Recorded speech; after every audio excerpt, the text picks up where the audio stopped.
Hello friends, నా పేరు కృష్ణ. ఈరోజు నేను ఈ వీడియో చేయడానికి కారణం, ఈరోజు చాలామంది అంటే డైలీ న్యూస్ పేపర్ చదువుతాను. ఈనాడు నా ఫేవరెట్ న్యూస్ పేపర్. నాకు ఊహ తెలిసినప్పటి నుంచి ఈనాడు న్యూస్ పేపరే చదువుతున్నాను. ఈరోజు పేపర్లో ఎటు చూసినా కూడా ఈ బెట్టింగ్ యాప్లలో డబ్బులు పోగొట్టుకొని చాలామంది చనిపోతున్నారు అనేసి అదే న్యూస్లో చదివాను. రోజుకొకటి నేను చదువుతున్నాను యాక్చువల్గా. అలానే ఈ సైబర్ ఫ్రాడ్లో చిక్కుకొని కూడా చాలామంది మోసపోతున్నారు, ఇంకొందరు ఆత్మహత్యలకు పాల్పడుతున్నారు అనేసి ప్రతిరోజు ఒక న్యూస్ చూస్తూనే ఉన్నాను యాక్చువల్గా. అసలు ప్రజలు ఒకటి తెలుసుకోవాల్సింది ఏంటంటే, మనకు డబ్బులు ఊరికే రావు ఎక్కడ కూడా.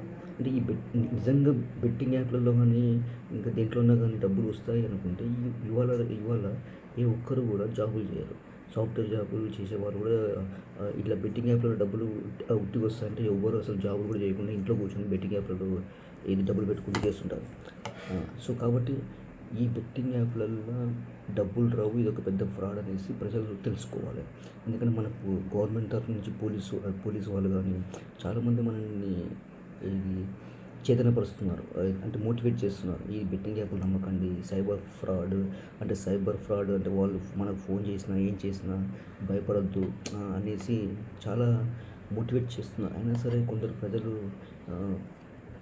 భయపడుతున్నారు, ఇంకొందరు ప్రజలు నమ్మట్లేదు. అసలు ఈ బెట్టింగ్ యాప్లలో డబ్బులు ఊరికే సంపాదించవచ్చు అనేసి వాళ్ళు అనుకుంటున్నారు. కానీ ఇదంతా పెద్ద ఫ్రాడ్. ఇదంతా బయట దేశం వాళ్ళు చేస్తుంది. చైనా నుంచి కానీ ఎక్కడి నుంచో కానీ బయట దేశం నుంచి చేయిస్తున్నారు అంతే. దీనివల్ల లాస్ అయ్యేది మనము, మన కుటుంబాలు, కానీ వాళ్ళకేం పోయేది లేదు. కాబట్టి ప్రజలు ఒకటి గమనించాలి, మన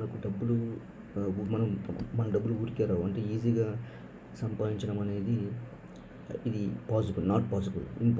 అది జరగదు అసలు యాక్చువల్గా. ఎందుకంటే మనం కష్టపడాలి, ఉద్యోగం చేసుకోవాలి, డబ్బులు సంపాదించాలి తప్ప ఈ బెట్టింగ్ యాప్లలో డబ్బులు వస్తాయనేసి అనుకుంటే దేశంలో ఉన్న 145 కోట్ల మంది జనాభాలో ఏ ఒక్కరు కూడా పనిచేయరు. అందరూ బెట్టింగ్ యాప్లలో పెట్టుకొని డబ్బులు సంపాదించుకుంటారు నిజంగా వస్తే.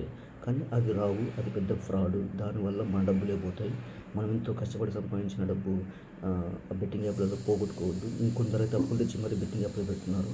అసలు వాళ్ళకు ఒక మినిమం కామన్ సెన్స్, ఒక కనీసం అవగాహన ఉండాలి ప్రజలకి.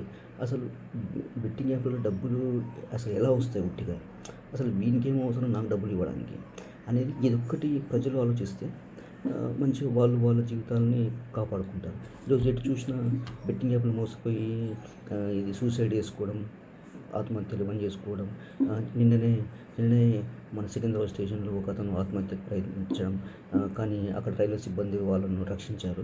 ఇలా అసలు మీరు మీ జీవితాన్ని ఎందుకు నాశనం చేసుకుంటున్నారు ఈ బెట్టింగ్ యాప్ల జోలికెళ్ళి? కాబట్టి బెట్టింగ్ యాప్లను నమ్మకండి. ఇప్పుడు ఎవరో సెలబ్రిటీలు బెట్టింగ్ యాప్లు ప్రమోట్ చేస్తున్నారనేసి మనము బెట్టింగ్ యాప్లలో పెట్టడం అనేది అది చాలా తెలివి తక్కువతనం, ఫూలిష్నెస్. చాలామంది సెలబ్రిటీలు చాలామంది యాడ్స్ చేస్తుంటారు. అవన్నీ నమ్మేసి మనం పోతే మన జీవితాలే నాశనం అయిపోతాయి. కాబట్టి నేను ప్రజలకు చెప్పేది ఏంటంటే, ఈ బెట్టింగ్ యాప్ను నమ్మకండి. అసలు డబ్బులు మనకు ఊరికే ఎవడు సంపాదించి పెట్టాడు. అలానే సైబర్ ఫ్రాడ్ కూడా వాళ్ళు ఏదో ఫోన్ చేసి మనల్ని బెదిరించడం మాత్రాన మనం బెదిరిపోవద్దు. ఫస్ట్ వాళ్ళు ఫోన్ చేసినా కూడా మనం బెదరొద్దు. ఎవరు పడితే వాళ్ళకు అడగగానే డబ్బులు ట్రాన్స్ఫర్ చేయకూడదు ఫస్ట్ ఆఫ్ ఆల్. కాబట్టి అలాంటివి అనుమానాస్పదంగా ఉంటే ఇమీడియట్గా పోలీసులకు మీరు అది కంప్లైంట్ చేయండి, వాళ్ళను సంప్రదించండి పోలీసులకు. ఎందుకంటే మనకు ఆన్లైన్ నెంబర్స్ ఉన్నాయి, అన్నీ ఉన్నాయి, వాటికి కాల్ చేస్తే సరిపోతుంది. మీ లైఫ్ మీ జీవితాన్ని మీరు కాపాడుకోగలుగుతారు. మీరు ఎంతో కష్టపడి సంపాదించిన సొమ్ముని మీరు కాపాడుకోగలుగుతారు. ఇప్పుడు చాలామంది ఎంతో కష్టపడి దాచుకున్న సొమ్ముని ఈ సైబర్ ఫ్రాడ్లలో వాళ్ళు ఫోన్ చేయగానే బెదిరిపోయి వాళ్ళు ఎంత అడిగితే అంత వాళ్ళకి ట్రాన్స్ఫర్ చేయడము, ఈ బెట్టింగ్ యాప్లలో పెట్టడం వల్ల చాలామంది కష్టపడి సంపాదించిన సొమ్ముని పోగొట్టుకుంటున్నారు. కాబట్టి నేను ప్రజలకు చెప్పేది ఒకటే, దయచేసి మీరు ఈ బెట్టింగ్ యాప్స్ని నమ్మకండి. ఇది మొత్తం ఫ్రాడ్. మనకు డబ్బులు ఊరికే ఎవరు సంపాదించి పెట్టరు. మనమే కష్టపడాలి, మనమే ఉద్యోగం చేసుకోవాలి తప్ప ఇలా ఏదో ఉచితంగా బెట్టింగ్ యాప్లో పెట్టగానే డబ్బులు వస్తాయి అనేసి అంటే దేశంలో చాలామంది దానికే అలవాటు పడతారు. నిజంగా వస్తే అవి రావు, అవి ఎప్పటికీ రావు. ఎన్ని జన్మలు ఎత్తినా కూడా మనకు డబ్బులు రావు బెట్టింగ్ యాప్లలో. అదంతా ఫ్రాడ్. మన డబ్బులే పోతాయి. ఆ, చివరికి మనమే ఆత్మహత్య చేసుకోవాల్సిన పరిస్థితి ఎదురవుతుంది. కాబట్టి అలానే షేర్ మార్కెట్ సంబంధించి కూడా చాలామంది షేర్ మార్కెట్లో మీకు ఇట్లా లాభాలు తెప్పిస్తామనేసి చెప్పి కూడా చాలామంది దగ్గర నుంచి డబ్బులు తీసుకొని వాళ్ళు అది పారిపోతున్నారు, ఉడాయించేస్తున్నారు. కాబట్టి ఎవ్వరు కూడా మనకు ఊరికే సంపాదించి పెట్టరు. మన డబ్బులు తీసుకొని ఎవడో ఎవడో ముక్కు తెలియని వాడు డబ్బులు అడగంగానే వాని డబ్బులు ఇచ్చేస్తే దా అది ఇంకా మనమంతా తెలివి తక్కువ వాళ్ళు ఇంకెవరు ఉండరు. కాబట్టి నేను ప్రజలకు చెప్పేది ఒకటే, ఈ బెట్టింగ్ యాప్స్, సైబర్ క్రైమ్, ఈ షేర్ మార్కెట్లలో లాభాలు ఇప్పిస్తామంటూ ఎవరు ఫోన్ చేసినా నమ్మకండి. ఇది మొత్తం ఫ్రాడ్, మోసం, దగా ఇదంతా. కాబట్టి మన డబ్బుల్ని మనమే కాపాడుకోవాలి.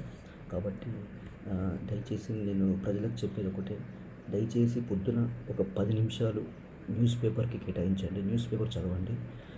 చదివితే చాలు మనకు ఎక్కడెక్కడ ఎలాంటి మోసాలు జరుగుతున్నాయి అనేది తెలుస్తుంది. కాబట్టి ఇవాళ రేపు ప్రజలు ఎవ్వరు కూడా న్యూస్ పేపర్ చదవట్లేదు. కనీసం 10 నిమిషాలు న్యూస్ పేపర్కి స్పెండ్ చేయట్లేదు, టైంని కేటాయించట్లేదు.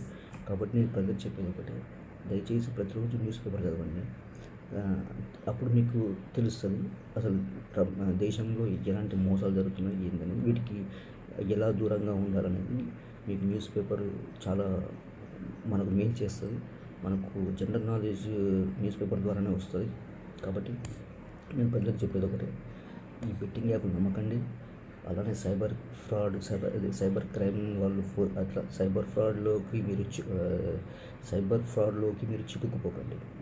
ఎందుకంటే వాళ్ళు ఫోన్ చేసి బెదరకండి. పోలీసులకు ఇన్ఫామ్ చేయండి. అలానే షేర్ మార్కెట్లో లాభాలు ఇప్పిస్తామనేసి చాలామంది ఫోన్ చేస్తుంటారు. ఆ ఫోన్ నమ్మకండి. ఒక్కటే గుర్తుపెట్టుకోండి, మనకు ఎవ్వరు కూడా ఊరికే ఏది సంపాదించి పెట్టరు. ముఖం తెలియని వాళ్ళకు డబ్బులు ఇవ్వకండి. Thank you. నా ఛానల్ మీకు నచ్చితే, నా యొక్క సలహాలు మీకు నచ్చితే నా ఛానల్ని సబ్స్క్రైబ్ చేయండి.